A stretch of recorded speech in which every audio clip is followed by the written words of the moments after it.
Hello everyone, welcome to the channel Statistica Hub. तो हम jam MS के syllabus के ऊपर डिस्कस कर रहे थे कि हमें कौन सी यूनिट से क्या पढ़ना होता है, सिलेबस में क्या डिफाइंड है। तो पिछले वीडियो में हमने देखा कि रियल में हमें क्या पढ़ना होता है और लीनियर में हमें क्या पढ़ना होता है। इस वाले वीडियो में हम कैलकुलस के ऊपर बात करेंगे। तो कैलकुलस में हमारे पास बेसिकली दो टॉपिक होते हैं। सबसे पहले हमारे पास इंटीग्रल कैलकुलस, ठीक है। तो हम पहले इंटीग्रल कैलकुलस के बारे में देखते हैं, उसके बाद देखेंगे कि हमें डिफरेंशियल में क्या पढ़ना होता है। तो इंटीग्रल को जब भी हम स्टार्ट कर रहे होते हैं, उसमें सबसे पहला जो हमारे पास टॉपिक होता है वो है फंडामेंटल्स, ठीक है। फंडामेंटल्स। अब फंडामेंटल्स कहने का मीनिंग क्या हो गया। अब देखो, सभी ने 12th लेवल पे, ठीक है, और वीकेंड से स्कूल लेवल पे सभी ने अपना मैथ्स पढ़ा होगा, ठीक है। उस मैथ्स में क्या था, हमारे पास बेसिक आइडिया था कि इंटीग्रल होता क्या है। उसके बेसिक आइडिया था लाइक एक्स स्क्वायर का इंटीग्रल क्या होगा, log x का क्या होगा। log x का तो काफ़ी बड़ा होता है, ठीक है। तो जनरली जितने हमारे पास स्टैंडर्ड फॉर्म थे, फंडामेंटल्स थे इंटीग्रल के, वो सब हमें आने चाहिए। ओके, कुछ रूल्स होते थे like -a to a f(x) dx। इसका इंटीग्रल क्या होता था, सम जीरो, और we can say 2 times something zero से a, ठीक है। ये चीज़ें हमें याद होनी चाहिए। तो ये फंडामेंटल तुम्हें सबसे पहले आना चाहिए। उसके बाद जो हमें इंटीग्रल में पढ़ना होता है, जो हायर लेवल पे है, वो है second topic, that is double integral.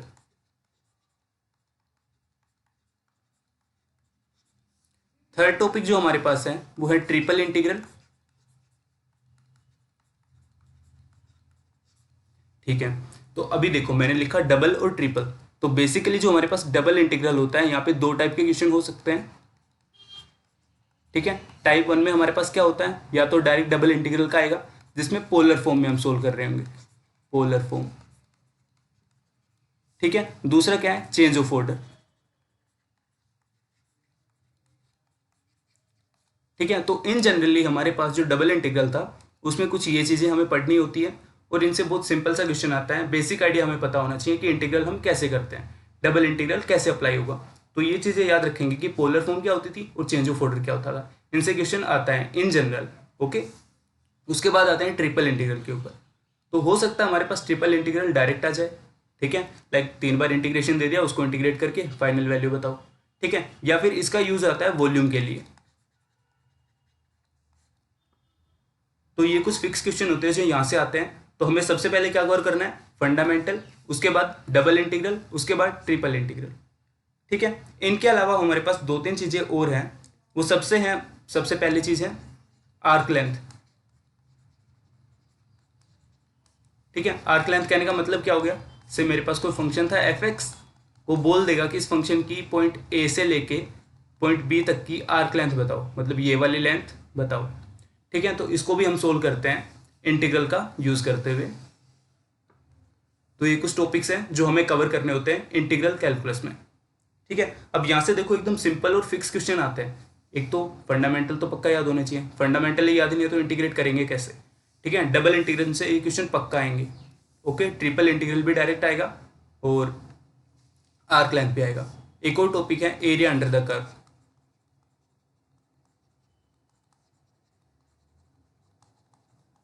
ये भी आता है, ठीक है। लाइक क्या हो गया, हो सकता है मेरे पास कुछ ग्राफ ऐसा बना, उसके बाद कुछ एक और ग्राफ ऐसा बना, वो बोल देगा कि ये वाला एरिया बताओ, ठीक है। तो इस एरिया को फाइंड आउट करने के लिए हम इंटीग्रल का यूज़ करेंगे। बेसिकली जब तुम इंटीग्रल पढ़ोगे तो तुम्हें पता चलेगा कि इंटीग्रल का मतलब ही एरिया अंडर द कर्व होता है, ठीक है। तो इंटीग्रल कैलकुलस में हमें कुछ ये टॉपिक्स कवर करने हैं। तो इंटीग्रल एक बहुत सिंपल सा टॉपिक है जो आराम से हो जाता है, ठीक है। इसके बाद हम आते हैं कैलकुलस के पार्ट सेकंड के ऊपर, जिसका नाम है डिफरेंशियल कैलकुलस। तो डिफरेंशियल कैलकुलस में हमें क्या पढ़ना होता है, उसके ऊपर बात कर लेते हैं। तो इसमें भी सबसे पहली बात तो वही होगी, सबसे जो पहला टॉपिक है फंडामेंटल,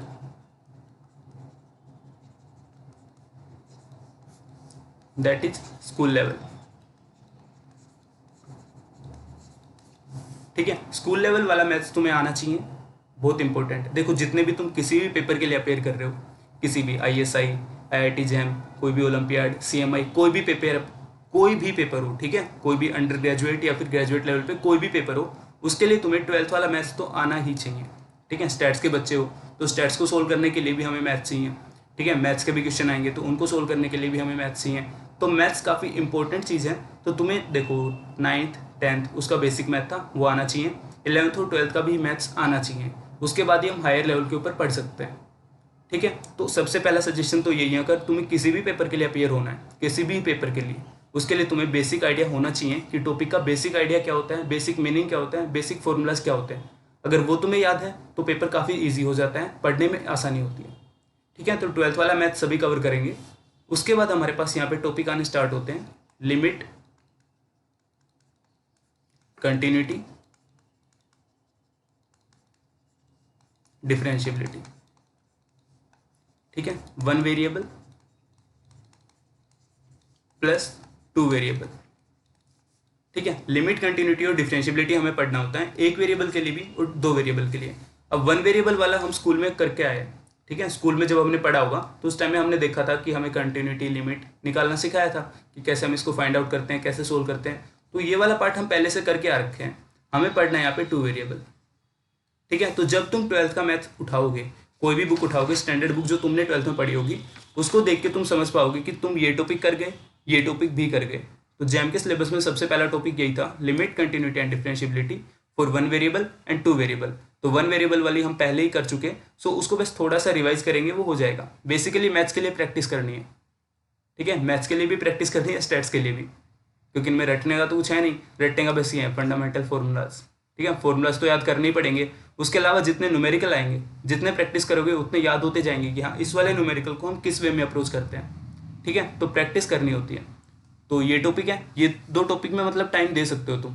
अगर इन 2 टॉपिक में टाइम दिया तो उसके बाद आगे वाली चीज़ें काफ़ी ईजी हो जाती है। ठीक है, उसके बाद थर्ड टॉपिक जो हमारे पास यहाँ पे है वो आ जाता है application of derivative. Application of derivative. ठीक है, अब एप्लीकेशन ऑफ डेरिवेटिव क्या होता है, अब इसके लिए मैं दोबारा बोलूँगा कि तुम स्कूल लेवल पे पढ़ के आए हो। सबसे पहले तुमने स्कूल में पढ़ा होगा Rolle's theorem plus LMVT, Lagrange's mean value theorem. ठीक है, ये दोनों थ्योरम तुम्हें पता होनी चाहिए, ये हम स्कूल लेवल पे भी पढ़ के आए। तो थिंग इज देखो, अब जैम के सिलेबस में क्या है, जैम के लिए हमें अंडर ग्रेजुएट लेवल का आना चाहिए। लेकिन यहाँ पे देखो रिक्वायरमेंट क्या है, बेसिक आइडिया जो हम 12th में पढ़ के आए, रोल्स थ्योरम हो गया, फंडामेंटल हो गया, लिमिट, कंटिन्यूटी हो गया। ठीक है, जो हम स्कूल लेवल पे पढ़ के आए, तो ज़्यादा कुछ मतलब बहुत कुछ नहीं है कि हमें ये भी करना है, ये भी करना है, नहीं। बेसिक आइडिया लेना है, किसी भी बुक को फॉलो करो। मैं फिर से बोलूँगा कि बुक, कोई भी बंदा तुम्हें 20 बुक बता सकता है। ठीक है, मेरे से पूछोगे मैं 5 बुक दिखा दूंगा, किसी और से पूछोगे वो और 5 बुक दिखा देगा। तो थिंग इज तुम्हें किसी भी एक बुक को फॉलो करना है, लेकिन उसको बहुत अच्छे से पढ़ना है, प्यार से पढ़ना है। वहाँ पे जो भी चीज़ लिख रखी है वो बहुत सोच समझ के लिखी है सामने वाले बंदे ने, तो उस पूरी बात को बहुत ध्यान से याद करना है, उनको अप्लाई करना है। लेकिन किसी भी एक बुक को तो पक्का पूरी फॉलो करना है, मतलब पूरी बुक को सोल्व करना ही है। अगर एक बुक को अच्छे से किया तो बहुत बेनिफिशियल रहेगा। अब अगर मैं मान लेता हूँ, मेरा एग्जांपल ले लेता हूँ, से मैंने कोई एक टॉपिक उठाया, लाइक डिफरेंशियल कैलकुलस, मैंने किसी बुक से उठाया, मैंने बुक नंबर 1 से पढ़े उसके 5 पेज, बुक नंबर 2 से पढ़े अगले 10 पेज। ठीक है, तो ये क्या हो गया, मैंने यहाँ पे कुछ पढ़ा, यहाँ पे कुछ पढ़ा, यहाँ पे कुछ पढ़ा, तो उससे क्या होगा, सब मिक्सअप हो जाएगा। इससे बेटर है कोई भी एक बुक उठाओ। ठीक है, कोई भी एक बुक उठाओ, उसको पूरी को फॉलो करो। ठीक है, तो मैं सिलेबस के बारे में बात कर रहा था। तो fundamental, limit, continuity, differentiability, application of derivative में रोल्स थ्योरम, LMVT। इसके बाद हमारे पास एप्लीकेशन ऑफ डेरिवेटिव में कुछ थोड़ी बहुत और चीज़ें हैं, वो है हमारे पास टेलर थ्योरम,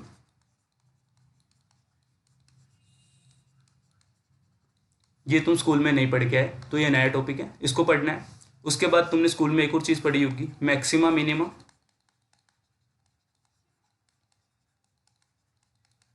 वो यहाँ पे भी पढ़ना है, प्लस मोनोटोनिक फंक्शन। ठीक है, उसके बाद थोड़ा सा आइडिया अगर तुम लेना चाहो तो तुम्हें एक और चीज़ पढ़नी होती है, जो मतलब अलग से नहीं है लेकिन यहाँ पे अप्लाइड है, इसका ये अप्लाइड पार्ट है, सिस्टम ऑफ इक्वेशन। ठीक है, सिस्टम ऑफ इक्वेशन यहाँ पे कहने का मतलब क्या हो गया, बेसिकली रूट वाले क्वेश्चन। ये क्वेश्चन पक्का आता है, हर बार आता है, तो इसके लिए तुम्हें रोल्स थ्योरम, LMVT इनका पता होना चाहिए और बेसिक आइडिया होना चाहिए इक्वेशन के बारे में। ठीक है, तो ये भी हमें पढ़ना होता है। हमारे पास डिफरेंशियल में कुछ ज़्यादा कुछ नहीं था, वही था, नियरली सारा 12th लेवल पे था। ठीक है, अब यहाँ पे देखो कुछ चीज़ें जो अलग हो गई, जो तुमने पहले नहीं पढ़ी, वो है हमारे पास कौन सी है, हाँ 2 वेरिएबल के लिए हमने चीज़ें नहीं पढ़ी। अभी मैंने आई गेस यहाँ पे लिखवाया भी नहीं है। तो टू वेरिएबल के ऊपर आ जाते हैं। टू वेरिएबल एक नया टॉपिक है, इसके बारे में हमें पढ़ना होता है। इसमें सबसे पहले इनकी भी लिमिट पढ़नी है, कंटिन्यूटी पढ़नी है, डिफरेंशियबिलिटी पढ़नी है। ठीक है, यहाँ से एक फिक्स क्वेश्चन आता है, स्टार करके लिख सकते हैं, कैसे भी लिख लो, वो फिक्स आएगा, वो आएगा मैक्सिमा मिनिमा का क्वेश्चन।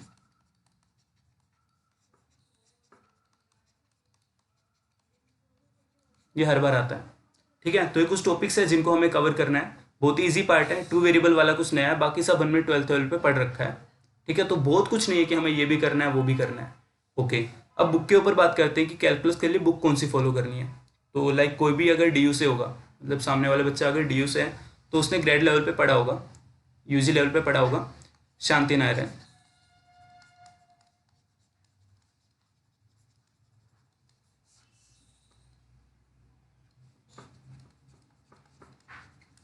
ठीक है, शांति नारायण फॉलो किया होगा, लाइक तुम्हारे पहले सेम में आया होगा, कैलकुलस आया होगा, तो उसको पढ़ने के लिए शांति नारायण पढ़ी थी तुमने, तो उसको ही अपनी को अच्छे से कवर करो, उस पूरी बुक को और अच्छे से पढ़ लो तो कवर हो जाएगा, क्योंकि इसमें ज़्यादा कुछ है नहीं। देखो तुमने अभी देखा सिलेबस में कि सारा 12th लेवल वाला था। ठीक है, तो 12th लेवल में अगर अच्छे से पढ़ा होगा, किसी ने IIT JEE के लिए, एडवांस के लिए, एडवांस मेंस उनके लिए तैयारी की होगी, तो उसका काफ़ी स्ट्रॉन्ग भी होगा ये वाला पार्ट। तो तुम्हें क्या करना है, 12th वाला पढ़ना है सबसे पहले, इस पर बाद में आना है। सबसे पहले 12th वाला पढ़ना है, उसके बाद शांति नारायण उठानी है, इसको फॉलो करना है। या फिर तुम एक और बुक फॉलो कर सकते हो, थॉमस एंड फिनी।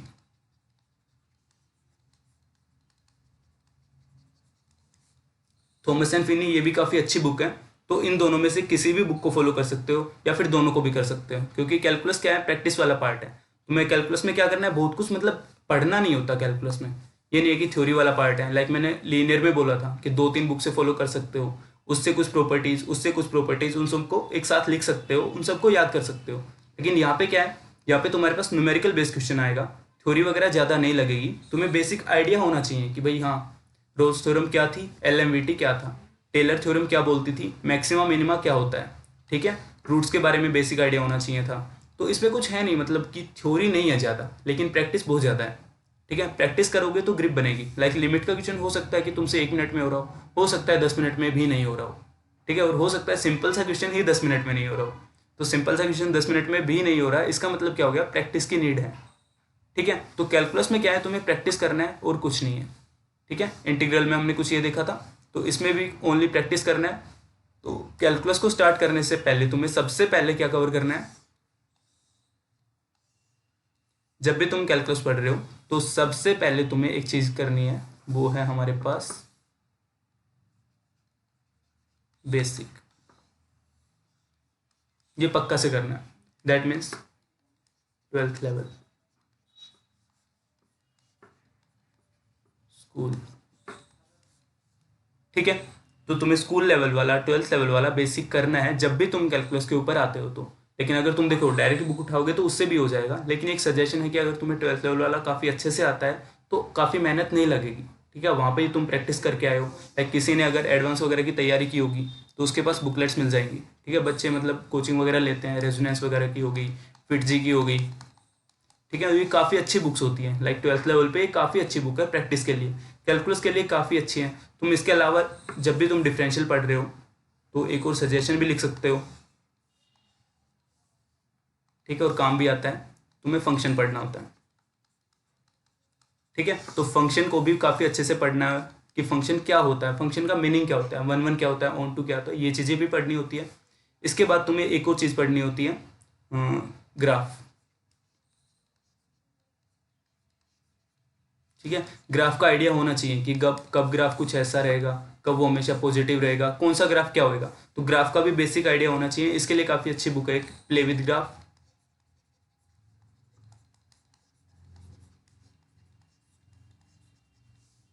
इस बुक को फॉलो कर सकते हो। इस बुक से ग्राफ के लिए काफ़ी अच्छी ग्रिप बन जाती है, तो इस बुक को एक बार देख लेंगे क्योंकि ये काफ़ी मैथ के लिए काफ़ी हेल्पफुल है। ठीक है, फंक्शन को देखेंगे, ग्राफ के बारे में देखेंगे, और जो मैंने अभी सिलेबस मैंने यहाँ पे डिफाइन किया या फिर पूरा एक्सप्लेन किया, इस पूरे सिलेबस को पढ़ेंगे। कहाँ से पढ़ेंगे वो मैंने बता दिया। सबसे पहले तुम्हें बेसिक पढ़ना ही है। अगर बेसिक के बिना चलोगे तो भी देखो कर सकते हो, लेकिन हाँ मेहनत ज़्यादा लगेगी। ठीक है, तो हमारे पास मैथ्स वाले पोर्शन को मैंने कवर करवाया पिछले वीडियो में और इस वीडियो में। तो सिलेबस आई गेस इतना ही था, इतना ही है। तो डिफरेंशियल कैलकुलस में ये टॉपिक थे, इंटीग्रल में हमारे पास ये वाले टॉपिक्स थे। उससे पीछे आते हैं तो लीनियर में कुछ ये था। तो इस वीडियो में तो समझ नहीं आएगा, पीछे वाले वीडियो को देख सकते हो, उसमें मैंने लिख लिख के पूरा एक्सप्लेन किया है कि कहाँ से क्या पढ़ना है, कैसे कब क्या पढ़ना है। ठीक है, उसके बाद रियल में हमारे पास कुछ ये था, इज इट कमिंग, या रियल में कुछ ये टॉपिक्स थे, सीक्वेंस एंड सीरीज के बारे में पढ़ना था। तो मैंने पूरे मैथ्स का पोर्शन कवर कर दिया और बेसिकली सिलेबस को डिफाइन कर दिया। ठीक है, तो मैथ्स में हमें ये सारे टॉपिक्स कवर करने हैं और इजीली करने हैं, मतलब बहुत कुछ नहीं करना लाइक मैं ये भी कर दूंगा वो भी कर दूंगा, इस बुक से कर दूंगा उस बुक से कर दूंगा, नहीं। किसी भी एक बुक को फॉलो करो और काफ़ी अच्छे से करो, उस बुक को एकदम प्यार से पढ़ो, theory, example, remarks and back exercise काफ़ी अच्छे से करो, ग्रिप बनेगी, प्रैक्टिस होगी एंड न्यूमेरिकल्स काफ़ी जल्दी से सोल्व हो जाएंगे। ठीक है, तो मैथ्स में हमारे पास सिर्फ इतना ही था। अगले वीडियो में हम स्टैट्स के बारे में देखेंगे। Thank you.